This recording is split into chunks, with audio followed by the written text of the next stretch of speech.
Hi there, so here's a tutorial on how to make this wine glass box.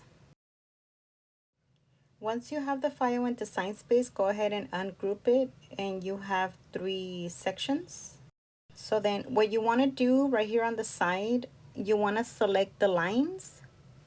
It says basic cut. The machine's going to want to cut the lines, so you want to go ahead and click on operations and click score. And now the lines become dashed. So click anywhere in the box section and then on the bottom go ahead and click on attach and do the same thing for the other side of the box. Select the lines, go ahead and switch it to score and attach. Okay, so now your file is ready to cut.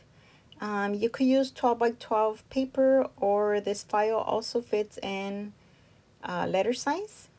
So I use 65-pound cardstock for my boxes. Once you cut it, now it's time to assemble it.